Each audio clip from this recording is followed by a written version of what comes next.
வரலாற்று சாதனை 27 கோடி ரூபாய்க்கு வாங்கப்பட்ட ரிஷப் பண்ட். முதல் நாள் ஏலத்தில் எடுக்கப்பட்ட முக்கிய வீரர்கள் பட்டியல். வணக்கம் செய்தி புனல் நேயர்களே. வரவிருக்கும் 2025ஆம் ஆண்டு நடைபெறவுள்ள IPL போட்டிகளில் பங்கேற்க உள்ள வீரர்களுக்கான ஏலம் இன்று நடைபெற்றது. நாளையும் அது நடக்க உள்ளது.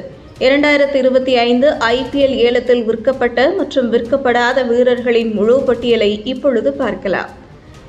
நேவால் வதேரா மற்றும் அப்துல் சமத் ஆகியோர் கேப் செய்யப்படாத வீரர்களில் பெரிய தொகைக்கு ஏலத்தில் எடுக்கப்பட்டுள்ளனர்.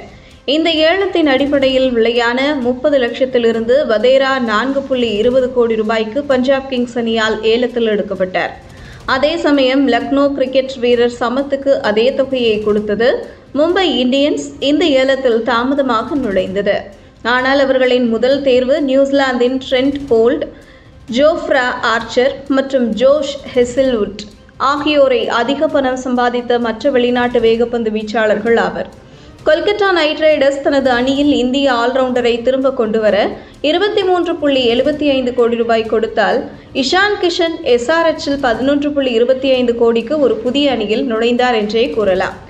லக்னோ சூப்பர் ஜெயின்ஸ் 27 கோடி செலவழித்து பிரபல கிரிக்கெட் வீரர் ரிஷப் பண்டை IPLல் விலை உயர்ந்த வாங்குதலாக மாற்றியுள்ளது.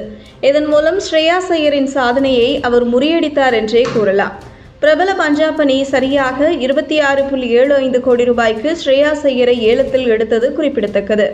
கடந்த ஆண்டு மிட்சல் ஸ்டார்க்கின் 24.75 கோடி ரூபாய் என்ற சாதனையை ஸ்ரேயாஸ் முறியடித்ததும் நினைவு கூறத்தக்கது. காகிசோர் அவார்டாவை பெற குஜராத் டைட்டன்ஸ் 10.75 கோடி ரூபாய் செலவழித்தது. ஜோஸ் பட்லர் குஜராத் டைட்டன்ஸ் அணிக்கு 15.75 கோடி ரூபாய்க்கு விற்கப்பட்டார். மார்க்யூ செட் 2இல் இந்திய பந்துவீச்சாளர்கள் யுஸ்வேந்திர சாஹல், முகமது ஷமி மற்றும் முகமது சிராஜ் ஆகியோர் முன்னிலையில் இருந்தனர்.